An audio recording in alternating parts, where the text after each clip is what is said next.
Hello, so today we've got a quick video, I hope. I've noticed a few people on BO World asking, how do you get the displays out? How do you recap them? So I'm just going to show you how I would do it, because I haven't actually done it yet.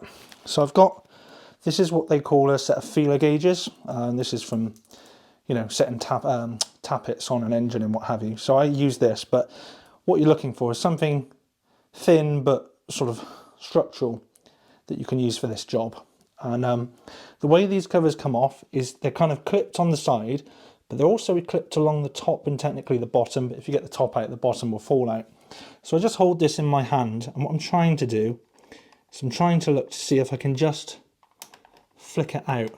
That one's not thick enough, so let's see what else we've got here.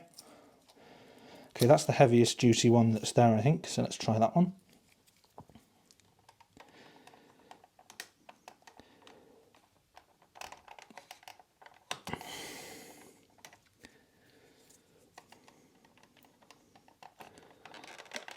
Okay, so I've got behind it,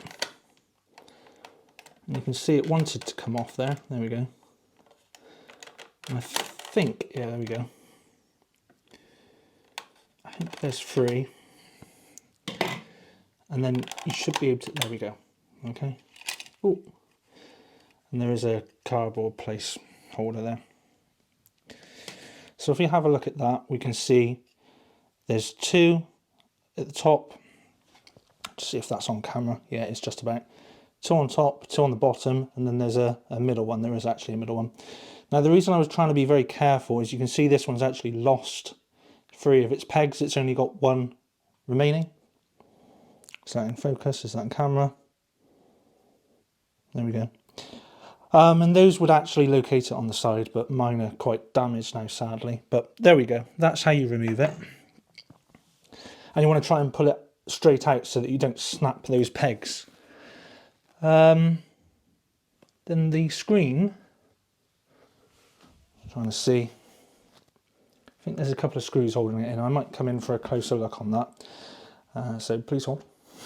Okay, so from this angle you can see where those pegs would locate in on the side. You might be able to fashion something and repair them, but I don't know. What I might do is I might use a little bit of double-sided tape perhaps, which on the darker covers you wouldn't notice that, so that might be an option, but for me they sit good enough that it's not an issue for now. So you can see that there are actually some screws here. There's a little one there, little one there. I think there's 4 crossheads, so I'm just going to remove those and then we'll see where we are from there. So with the 4 screws out, you can see the screen is now loose, so we're just going to gently have a little look here. Okay. So we've got a ribbon cable that's soldered to it, and that ribbon cable looks to be tucked up. Yeah, there we go. Okay, and I would imagine that would just unclip from that. I don't want to force anything. So we can see we've got what looks to be 2 boards and a little sandwich, and they look like they're just going to pull out. And they're connected to something. Let's have a look. Okay, there's a ribbon cable sort of caught. There we go. Okay, so they were caught on that ribbon cable there. Now that should unplug in some way. What have we got? We've got a little piece of sort of foam tape to stop that rubbing, I suppose. And then that just pulls off like that. There isn't a sort of key on that, so just bear in mind that it's that direction, okay? And at that point, let's take the whole assembly, I'll pop it upstairs and we'll have a proper look at it. Just before we get into the bulk of the video here, I just wanted to show the 4 different types of screens. As you probably should know, there are 3 major revisions of the Penta Beolab speakers. You've got the Beolab Penta 1, Beolab Penta 2, Beolab Penta 3. The top left hand box has got the Penta 1 screen, and as you can see that's a amber segment LED screen, and it's rather simplistic in nature. You've got the source on the left and the volume on the right, and you can just see the additional segments, and I think it's 4 segments in total. And you've also got some silk screened in wording. So you've got source, you've got volume. You can just make out at the bottom there you've got recording. So you'd have to look at the manual to see exactly what the full functionality of that screen is. I don't remember offhand. But it's the simplest of the screens, I would probably say. So that's the Penta 1. Top right is Penta 2, and they always had this screen. This is the amber screen. This is my preferred screen. I like 80s and 90s BMWs. They always use amber LEDs. I've got, you know, quite an attachment to amber. So yeah, this is my preferred screen because this feels like the most technical, as well as obviously the colour I prefer. You've got the volume, the source, the track, and these light up depending on what you're doing. And then the source, obviously you've got CD, you've got TV. Now you've got to remember these are early speakers, so some of the source names are odd. So like DVD is CDV, I think, and rather than it being SAT or say DTV, satellite is something like VSAT or something weird. I'll make a video about that later in the day anyway, but yeah, it's got some earlier source names there. Bottom left is the Mark III First Edition, and you can see this has got a larger typeface. Now, not a lot of people seem to know that there is 2 versions within the Penta 3, and you've got the slightly larger typeface on the left, and then the later ones had the slightly smaller typeface, which is on the right. If any of these pictures are yours, please let me know, because I know I got the bottom 2 pictures from BeoWorld, so I'd like to comment whoever had that. But I can't find the post that I found that picture on. I've just had it saved for a long time. So hopefully that clears up what screens are out there. And this particular kit, the SK-003, that kit covers the Penta 2 and the Penta 3. The Penta 1 is not covered, but I would imagine you could work out what you need from the service manual. But if you need more information on that, I can try and help you in the comments. So this is something I've been puzzling over for a little while now. We've got it on the bench. Because I've not actually seen anybody show this removed from the casing. I've seen bits on eBay, but I haven't actually seen the complete assembly. So this is intriguing me a little bit. So we've got, and this is a Mark II, by the way, which I'll put some explanation about that in. So we've got the screen unit, which is a liquid crystal. Now this is specific to the product, I believe, because I'll put some pictures up in a moment. But you've got the source that comes up in the middle, but then it says things like volume, and it will say the word source. And I think that's baked into the screen. And in fact, you can actually just about make that out. So this is probably a bespoke screen unit, unlike the later one, which is a segment dot matrix, which is slightly different. So these are very unique, but I would imagine you could get a similar effect with an aftermarket screen, but probably not quite the same. So we've got screen assembly, like I say, and that's on a ribbon. And like I say, the ribbon appears to be soldered in place, and we've got some sort of strain relief there, which is nice to see, but I wouldn't like to put on it too hard. We've got a couple of chips on the back of that, which we'll have a closer look at in a moment. Looks like the screen is made by Sharp, or it's saying something about Sharp, so we'll have a look at that in a moment. We've got this green board here. Now that board has got the microcontroller on it by the looks of it. Okay, and we've then got this other board here, and that's got the light resistive sensor on it, this little thing here. So this is, the screens are meant to be dim in a dark situation and brighter in a bright situation so that they don't get washed out. But it's a curious place of where they put that, because that's sat in the case like that, doesn't it, with the screen above it. So if you look at it, it's actually pointing down. You can see there, look, it would be pointing down. So I don't see, obviously it worked, because I've seen them work, but the difference would be subtle. If you wanted a more meaningful sensor, you might have put it up front, but they didn't choose to do that. Obviously these screens can go faulty. I can see immediately we've got 1, 2, and I believe I saw a third capacitor, oh, and a fourth one. So it looks like we've got 4 electrolytics to replace on this. And this board set, we've also got a potentiometer for the brightness. I believe that's what that's for, I'll double check that. But yeah, by the looks of it, these boards are just held together by these interconnects. So we should be able to push stroke prise these boards apart and get to the relevant components. So I'm just going to do that off camera, I think, because I don't want to unnecessarily damage this. So bear with me. Okay, so there we go. So I've just managed to pry them apart, and I think, yeah, there we go. All right. So we have a look at this board here. Like I say, there's a microprocessor under that, which I'm interested to see about, but I don't want to damage this board. So I've got one coming in the post, so we'll have a closer look at that one. But for now, we can see, oh, we can see another capacitor now, look. So if we have a look at this board, we've got 1 axial, 2 radial. I would suggest, what's that? Looks like a little diode package, which is intriguing. So single-sided board, nothing too technical to it.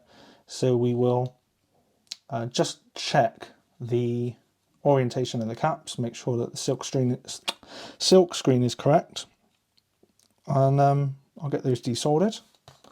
And if we have another look at the other one, I'm sure this ribbon should come out. I think, yes. Can you see that? That's moving. And then that should come out, but that, yeah, that's not moved in a while, probably never. And there we go, the ribbon will come out. So that's going to let me work on these boards.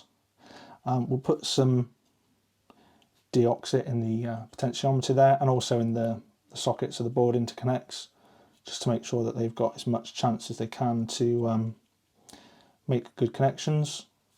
And as for the screen, like I say, there's a couple of chips on here. Just move that ribbon out of the way. We've got an Oki chip there, which is intriguing, and we've also got something which HD something or other, HD44780. That will be the LCD controller, and I believe, from memory, I'll take some close-up pictures of this, but I believe that's pretty industry standard, and somebody else has actually managed to interface with this screen with a custom board, and that's going to be a project down the road for me. So watch this space on that. So it's commonly accepted that the best thing to do is actually just add a bit of fresh solder to anything you're trying to desolder first. So I've just got the iron here, just going to add a little bit of solder to the tip. We're just going to pop some on these pads, just a little bit.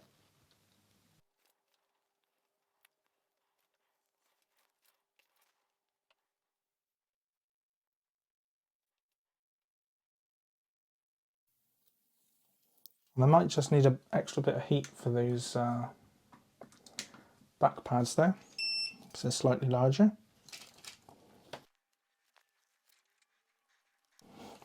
Okay, that one is actually on a ground plane, so I'm just going to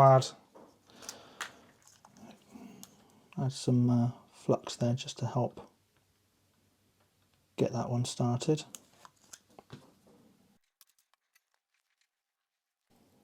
Okay, so that's a fresh bit of solder on there. So what I'll do now, like I say, is we'll switch to the desoldering station, but what I will do is I'll just do the other 2 capacitors.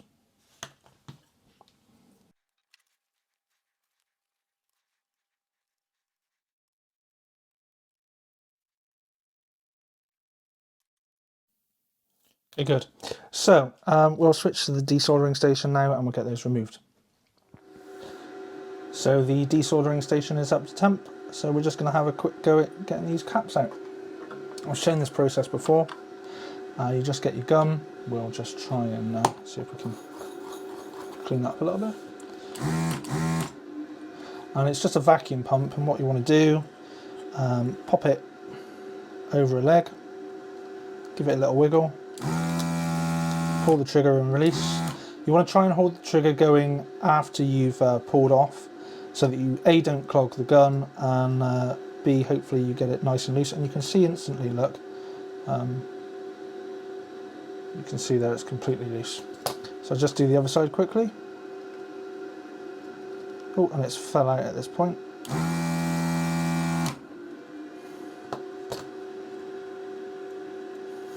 It's fell out and also resoldered itself. Hang on. There we go.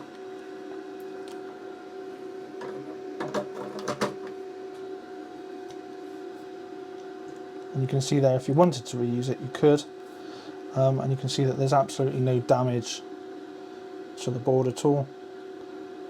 So we'll do that process, get all these caps off, and we'll come back.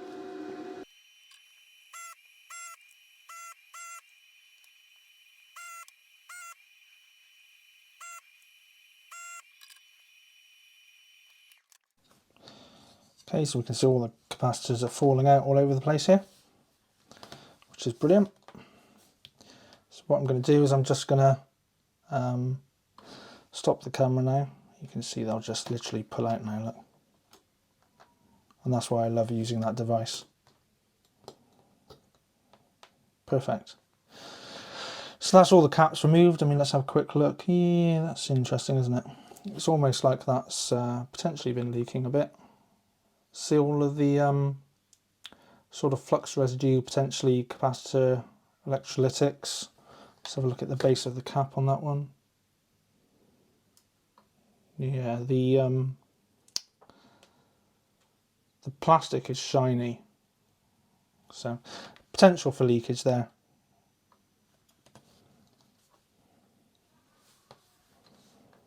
So like I say, let me just go and write all these values down, be back with you in a second. As is custom when I do these jobs now, is I've got this little spreadsheet here of the various different capacitors. Now on the amps I didn't show this because I don't want to disrespect Martin and his kits. But on this I thought it's 5 capacitors, you know, they're in the service manual, so I'll show what I found here. So interesting tolerances on these capacitors: -10, 50%. The -20 is recognised as tolerance S, but the -10 ones, it doesn't actually, well, I couldn't find it. So I would just assume that something like a M-rated 20% cap across the board here would all be fine. But you know, don't trust me on that, but I would assume that would be fine. Somebody who's got more knowledge would know. The only interesting thing to note here is there are 2 capacitors which I've marked as out of tolerance. This one should be 220 microfarads, it was actually 72. This one should be 470, it was actually 285. Now if we look at the ESR ratings, the resistance, the ohmage, and also the VLOS was quite high there. So I suspect these 2 capacitors had failed in some way. They haven't completely failed because my screens were working perfectly, but you know, obviously it was well on its way to not being very useful. The rest of them all seemed okay, so yeah, probably explains why the screens worked fine. When you do yours, you might have different results, but at least looking at this, you can see what the components are, what the values are, what the general sizing is, and you can order your own. So that's the capacitors desoldered now, so I've got them here. There's, what was there in the end? 5, I think. 1, 2, 3, 4, 5, yeah. Oh, that's out of shot. Hang on, let me move these boards up a little bit. So that's the 5 capacitors desoldered there now. And I've hunted high and low, and I was trying to find the new capacitors. Now, here is a cap kit from Bioparts, and that's actually for the crossovers, so it's not that. So I've had a good look around, and I found this bag here, which I've aptly named Penta Spare Caps ? It turns out to be what I thought it was. And there's enough caps here to do both screens, and this came in that kit. And I'll put the link in the description for that, but that was the kit to do the entire amps, and it did the amps and the screens. As I promised to Beoparts Shop, I won't show the ins and outs of it, but I will say that it comes with a piece of paper like this, and you can see on one side it's got the Mark III screen, on the other side it's got the Mark II screen, and actually there you go, you can see the kit that this would have been. And for other things I've been making my own kits up, but for the amps I decided to go with the kits because, well, multitude of reasons. One, I didn't want to get it wrong. Two, when I started the process on the Mark I amps ages ago now for a friend, I wasn't as versed as I am now. And also it's nice to support the community. So I'm a great believer in supporting anybody in the community, especially those that are doing a good job. And I think Martin and all the team there, they are producing some good kits. And, you know, I've been enjoying my Penta Mark IIs now for nearly a year since I did that rebuild video. So I have no issues with their kits. I know other people might say, oh, the price or whatever, but I like to support people that are putting time into bringing stuff to market or stuff to the community that is helping people. So that's just what I think. So as I say, I've got the new capacitors here. There's enough to do both screens. I've only got one out at the moment. So what we'll do is we'll clear up the board. I'll just use some alcohol. I always use a little bit of this. And get that cleaned up with a cotton bud, and we'll solder in the new capacitors. Now obviously when you look at the old ones, they had formed legs, and I think they're a little bit, yeah, I would say they're probably maybe a bit thicker than the newer ones. These feel a bit more flexible. And what we'll do is we'll just bend those capacitors, or sorry, bend those legs into that sort of shape and get those all fitted.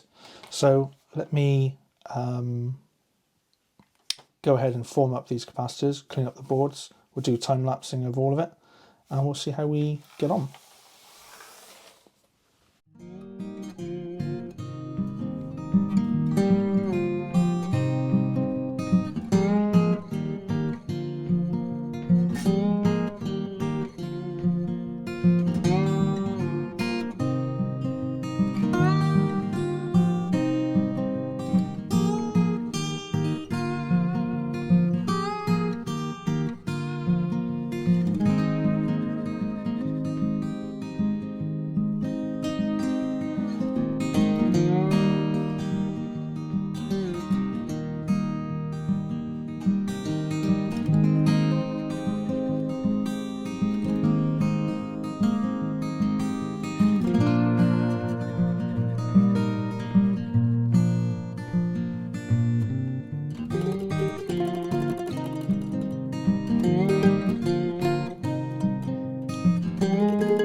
Okay, so there's the capacitors soldered in now. And what I'm going to do actually is, obviously there's a lot of stress points, or potential stress points, on these connectors on both sides. So I'm just going to reflow the connectors as well, just for peace of mind. and then we'll be ready for final cleanup and hopefully reassembly and test. So let me just do that now and come back to you shortly.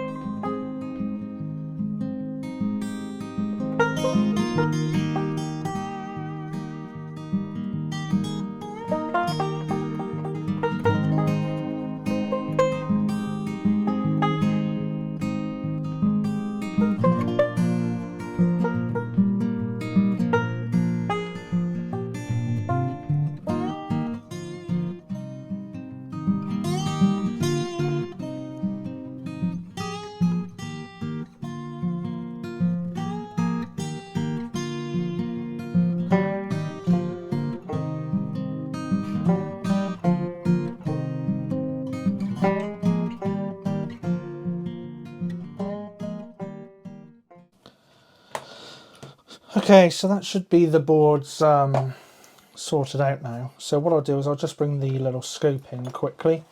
Hopefully it's got enough battery to just do what I need to do, but I'll probably be proven wrong. Let's just bring this in here. Actually, I might just chuck it on charge now.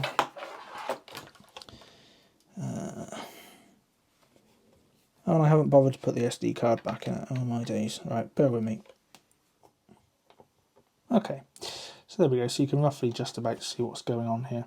There seems to be some odd blue dye coming out of that thing, or coming off the edge of it. I don't know if that was just a marking that was on it, or if that's something actually coming out of it. It's interesting. You can see. Not sure what that was about. There was a slight sort of blue tinge on the edge of that there. But anyway, you can see obviously there's a bit of dirt from the cotton swabs, which I'll just see if I can just get that off properly. Making it worse here. There we go. Yeah, just want to check. Well, there we go. It's just some more cotton swab residue.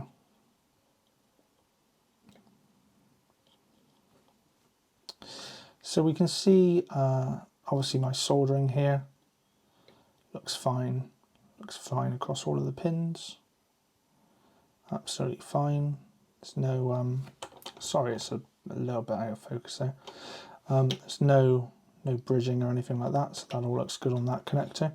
If we have a look on this top connector here, again I think that looks fine. No bridging at all.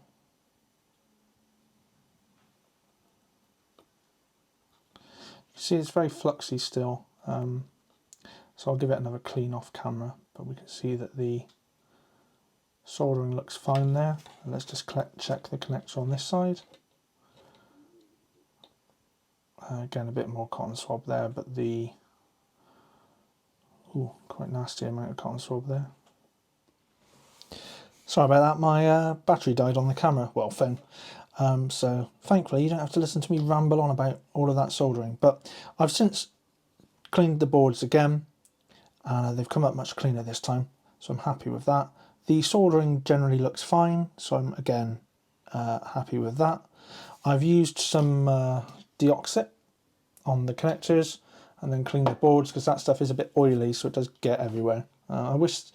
I've seen Adrian use, Adrian Black, he's put some into a little sort of pipette to just drop it in, which is a lot better than that thing spraying it everywhere. So yeah, the boards are done now. I'm quite happy with that. Capacitors are all running the right way. If I could go and do it again, I'd probably turn that capacitor around so you can see the direction, but we can see the arrows are pointing towards a negative, so that's fine. So we've got negative, negative, and then on this one, what have we got here? We've got negative line to the negative, and yes, and yes. So happy with that. Like I say, in a coming video, we'll have a look under this and see what's actually in there, because I'm very interested to see what's inside that.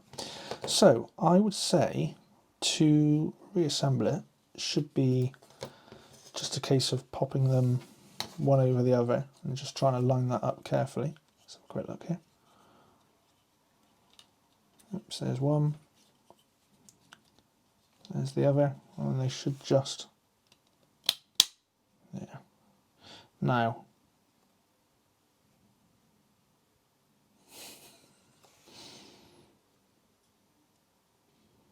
does anybody spot the interesting problem?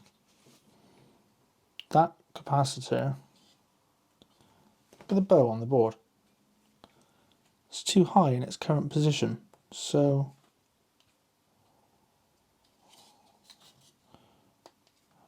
I might just have to try and bend that one over a little bit. I'm not sure. When you're ordering your own capacitors, you might be better off trying to find a slightly smaller one.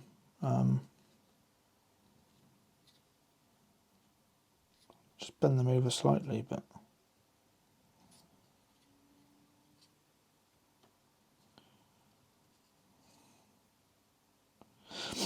I might just bring the soldering iron back on and just push that one in a smidge, just to get a bit more clearance. Let me just do that a second.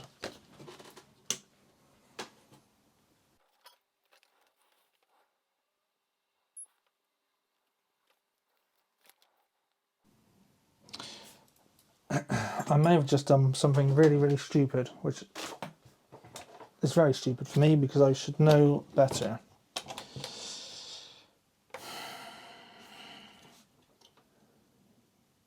Yeah. I've just lifted that pad completely sheared it off.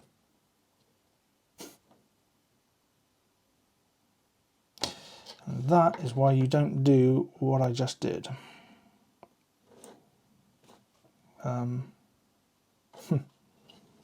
What an idiot. Let me just record that. So I'll just bring that up on the screen here. So you can see that right pad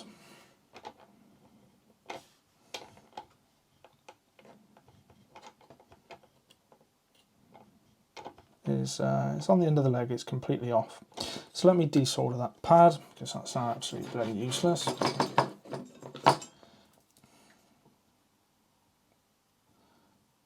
So when you do yours, that's exactly what you don't do. What we'll do is we'll just look to where are those tweezers. Just bend that leg over.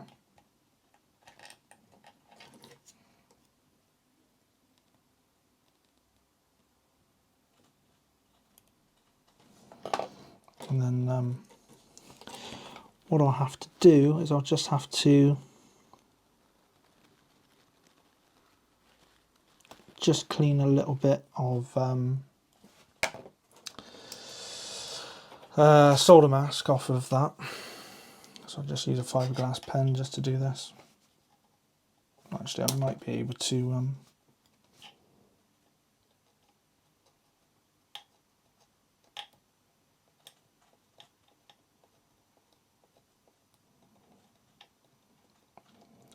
notice I'm going in one direction so that I don't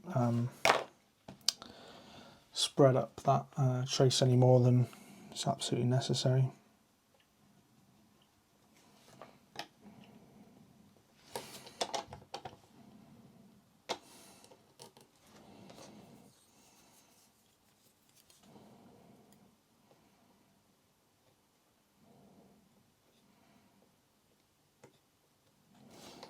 Just try it with a fiberglass pen, I'll get a better result, I suspect. Problem is this fiberglass pen is quite thick compared to how fine that trace is.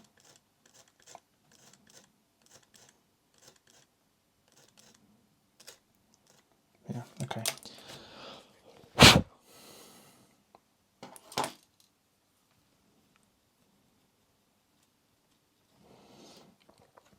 So what we will do is we will just add, if I can find some, just take some off the spool. Just add a tiny bit of solder there. Let me just see if I can get that in. There we go. It's better.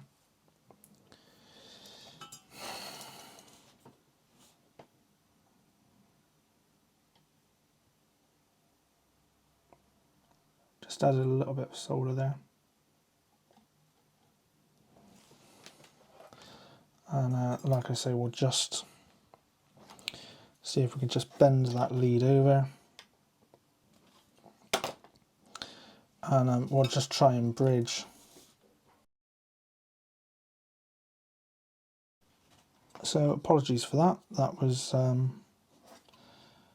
genuinely terrible on my part, but at least the repair isn't too bad there. So we're just I'm not doing very well here. What's that bloody brush gone? Right, so after making a slight mistake there, you can see that the pad is gone, but I have solder bridged it across, which is fine. It's a great shame. I didn't want to make that mistake, but it won't matter in the long run, I suppose, but I just didn't want to do that. So we'll try and pop these back together again. But at the end of the day, that's the point of these videos, right? So I'm trying to show how I've done it, what I've encountered, what problems I've seen. And hopefully you won't make the same mistakes I have. Now,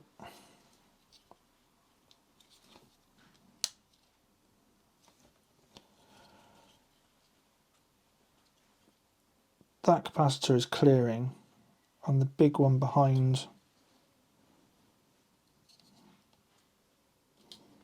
I would say it's still touching a bit, but the actual boards look square now. They don't look as bowed as they were. So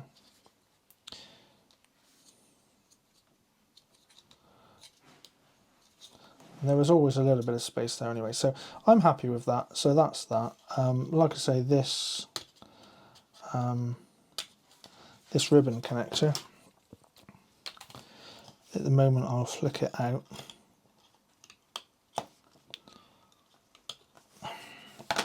More intelligent person would have probably connected that first, so let's just do that. So we'll just pop that in as far as it will go, which is about there, and then we'll lock that shut. So we go, that's reattached now. So that's it all back together. And yeah, I'm generally happy with that. So what we'll do is we'll just run downstairs, pop that into the speaker and just make sure that that does still work, and we can call this video a successful recap of the display. Okay, so as we can see, we've got the screen plugged back into the speaker now. The capacitor replacement has been a success. I can see that the screen is lighting up nicely, and if I change the volume, we can see we've got the volume moving there. I can only show Source TV because it's connected to a 2014 Avant, not something earlier that supports full displays. So this was a firmware patch later in the day. So anyway, that's the screen recapped. The little potentiometer on there, that's I think from memory now, that's the contrast. So if you saw like the digits appearing on the screen and it was very obvious, you could tweak that to make that look fine, but you can see that that screen looks absolutely perfect.